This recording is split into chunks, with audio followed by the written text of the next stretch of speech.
I mean, speaking of Wayne Gretzky plus Ryan Hartman episode, Ryan Hartman goal last night in a game that's significantly different. Well, not significantly different, I guess, than all the other games so far this year, but a low-scoring, hard-defending game in Minnesota Wild comes out on top versus the Leafs 2-1 in overtime. That fucking overtime goal. First of all, Marco Rossi living in 2030 with the fake whiff, totally intentional. Max Domi, that was the dumbest.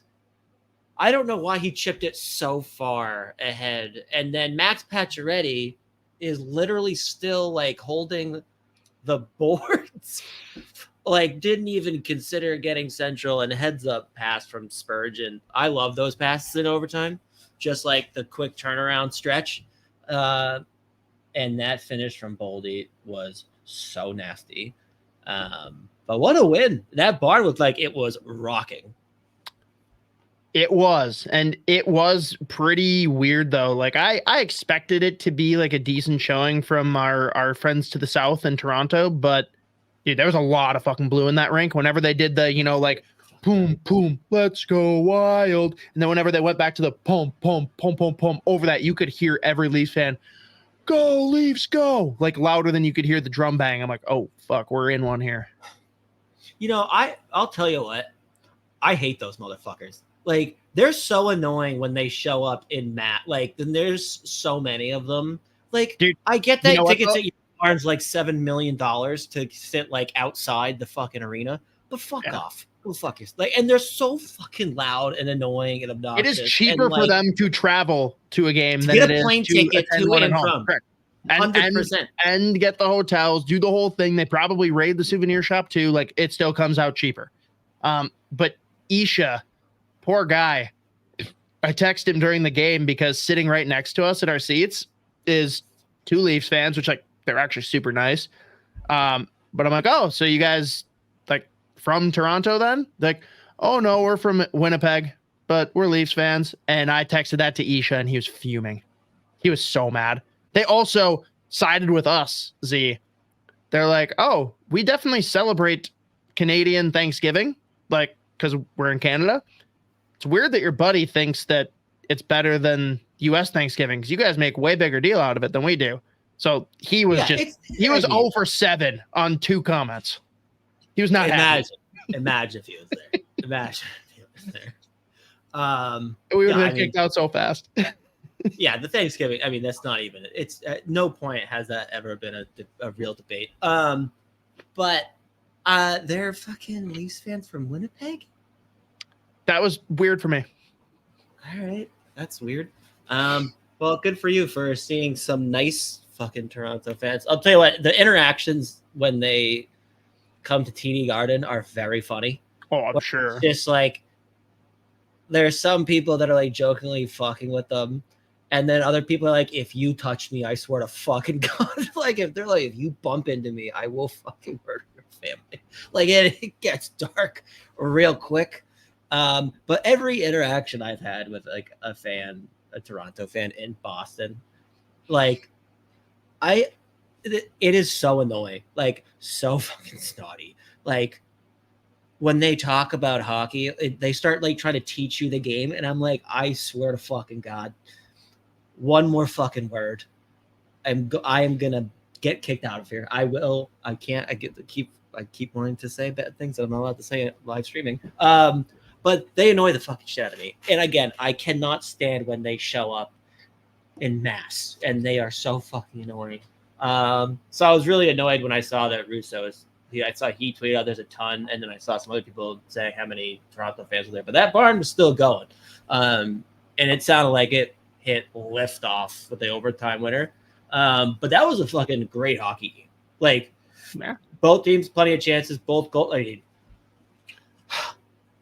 in Toronto's net, that I wrote him off a couple of years ago when he was, I think, in Anaheim, and Sounds since right. then he's just been a solid goaltender. But like last night, he balled. I mean, he's their number one now because I mean, Wall got hurt again and hasn't been great either way. But that's their number one goalie, and he made like 5 or 6 where I was just like, what the fuck? But Gustafson continued to do his thing. A couple great saves, or several great saves. But I mean, again, just an all-around great hockey game. Even though it was low scoring, it was still like tons of action, a lot of really great plays, suffocating defense at both ends. Both teams heavy on the forecheck. Matty Nyes rocks. I hate that he's in Toronto because I know. He's such a makes me so sad. He was hammering guys in the forecheck, and then he wins pucks and he creates possession. I mean, he is so fucking good. Makes me sick that he is in Toronto. I am stunned that power play is so bad. Dude. They did score, of course. It's Minnesota's PK, so they got a good. That was their fourth. I think they're 4 for 41 now. How is it legal for them to have that many of some of the best players on the planet, and they're 4 for 41 on the power play? How is that humanly possible? Happy shouldn't have taken the C. It looks horrible. Like, it looks terrible. Like, yeah. And Matthews hasn't really looked the same this year either, by the way. Like, but that pass was nasty to Nylander. But like, I don't know how that power play has scored 4 times this year.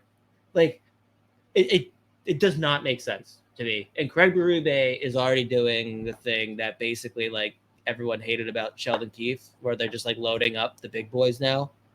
They're getting like essentially nothing from their bottom 6. Now it's like, all right, so the same shit we were doing before. Cool. Well, all right. Hang on though. Awesome. Same shit as before.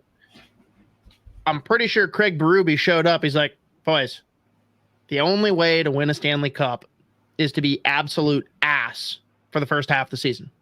That's true. Just saying.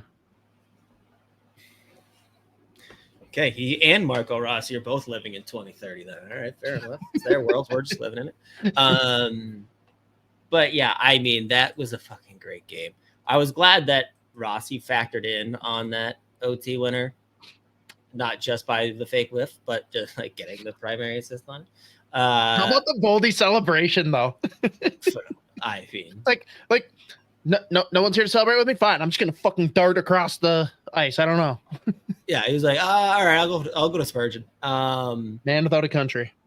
And shout out Jared Spurgeon, 2 assists. He was fucking great last night. But you know who's been unbelievable though is Brodin. Like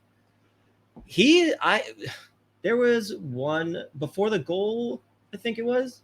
That whole shift, like he touched the puck at both boards. Like he was literally everywhere, like keeping pucks in, firing. Like it's funny. He either like will hit the goalie in the chest or he'll send it like 8 feet high and wide.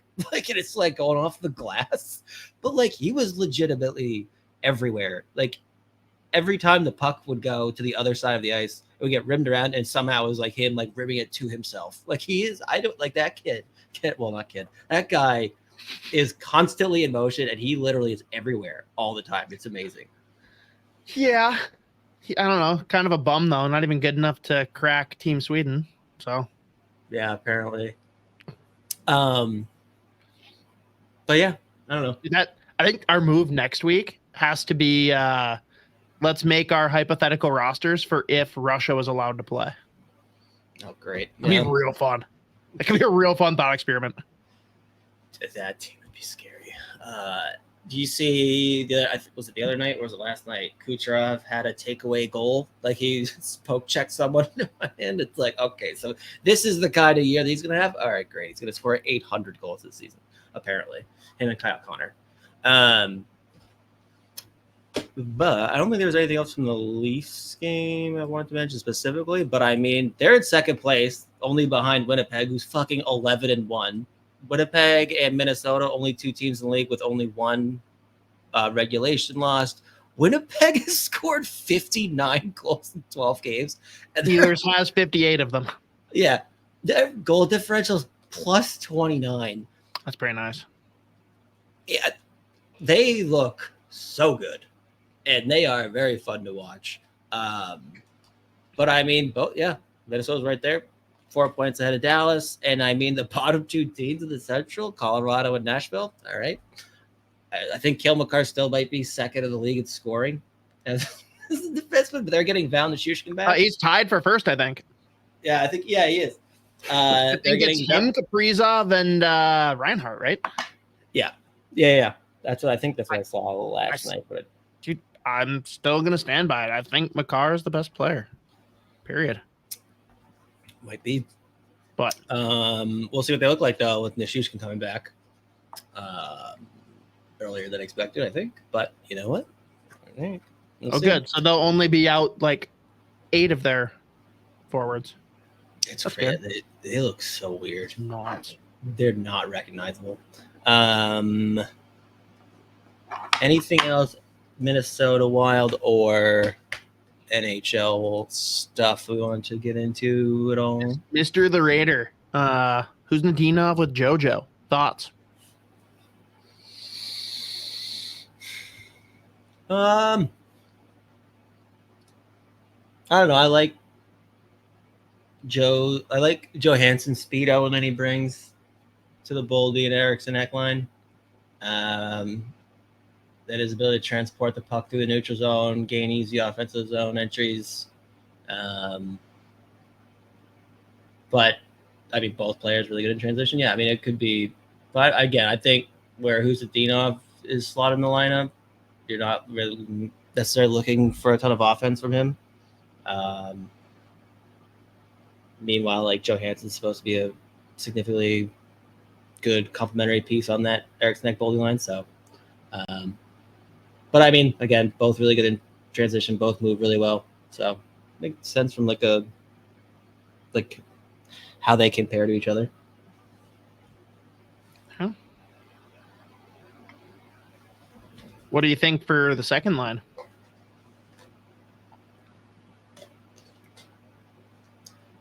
Again, keep it the way it's going right now. I don't know if they make any changes. Did someone else get hurt that I'm forgetting? No, if Johansson's on the fourth line, that means the second line's different. Yeah, I don't want that. I don't want to do that. Oh. Okay. But did that happen? I wasn't paying attention. That's why he asked. He asked about it because that's what's happening. Sorry, yeah, I didn't realize that I was that's like what I meant. veiling I don't like that. I don't like that at all. But well, whatever. Okay, so you don't know who they put there then? No. Take a guess. Take a guess. Freddie. No, but like that would be awesome. I know. Fans would lose it. He's actually played really good on that third line. Freddie? Yeah. Yeah, no, their underlying numbers are comical. It's dude, how about him ripping it off the post for the assist? That was pretty impressive. Intentional, also living in 2030. Very intentional. Yeah. Actually, most important development from yesterday, Z. That Phil Gustafson bucket hat.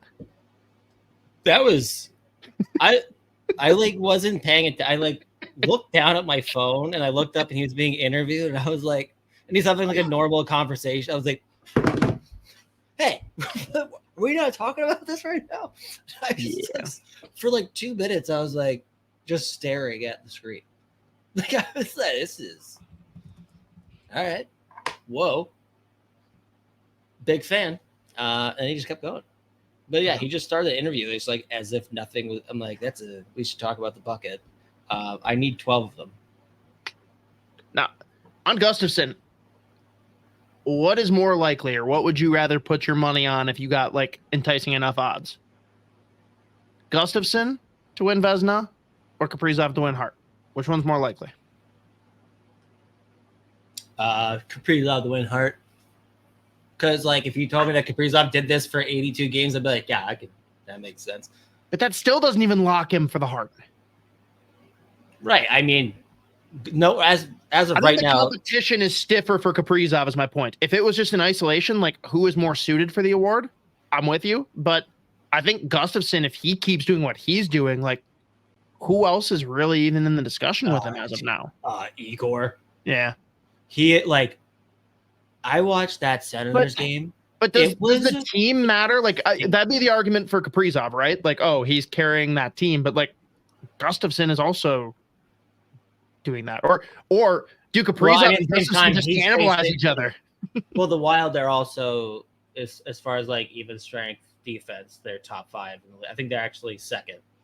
But is that because of their defense or because of his goaltending? Because like limiting high danger chances. Yeah, like he's not facing that. I would say, but yeah, no, I would lean Kaprizov probably. Okay. And win the Hart, like he's firmly right. Like if they were finalists today, like he would be there. If Colorado gets into the playoffs, does Makar have a claim? Oh yeah, I mean, if you're a defenseman, you're leading the league in scoring and like single-handedly dragging. I mean, like it's crazy that he's doing what he's doing, and they're 7th of 8. Like that's nuts. It's in their 2 games under 500. They've given up 51 goals. Like in the Central, you have the Jets, whose goal differential is plus 29, and then Colorado's minus 11. Like there's that is like a 4 goal difference. It's unbelievable. Like in Colorado, like it's shit. Like they're a painful watch. Like it's like the shifts that fucking Makar and McKinnon aren't. Yeah, it's where you're like, I don't like any of this. This isn't fun. Don't like it. Like I don't want it. Like it's dog shit. And like they can't get a single fucking save. It is incredible. Like they need Makar to produce more to offset Georgiev. They need him to play goalie. Yeah, you know what, Kale, just go with it. Like it's bad. It's not a fun watch. They look like I disagree. It's a very fun watch. Well, yeah, that's yeah. If you're an Avalanche fan, not a fun watch. Yeah, and again, like the backbone of it is like they cannot get a single save. Like it's actually incredible. Like some of the chances that end up in their net, like I've watched him give up a few. I'm like, I'm not even sure that was technically a shot on goal. It was like a puck that I think it was a pass, and it's just like it just ends up in his net. Like every time you need him to do one thing, he's just like, what if I catch it and throw it in? Thoughts? And they're like, all right. And then he's just doing that. Like it's that bad. They have to get like a 3-goal lead in the first period every game if they want to win. It's crazy, but I'm fine with it. That's fine. No problems here. It's a very weird top to bottom. The Central is weird. It's not wild. close. We weren't close. Not wild. Weird. Other than Utah. We were close. We had Utah pretty much pegged. Other than that, we weren't right about a lot of things. And this is obviously how it's going to stay the whole season. I mean, Dallas is good. Yeah, they're weird still. They'll hold strong enough. Yeah. Wait, lost the last 2. Yeah. Dude, how about the Finland blue line for those projected rosters they've got from the Athletic? It's literally Heiskanen, Lindell, and then ouch. The first pairing projected. Who do you think's playing on that pairing with Heiskanen? What? Just cut for a second. Sorry, Heiskanen. Mm-hmm. Who do you think his projected pairing mate is per the Athletic? It is hilarious. One that I particularly have not been super nice to. Oh. Holy Mata. What? Finland's blue line is clearly in disrepair. It's insane. What? I read it and I was like, what the fuck?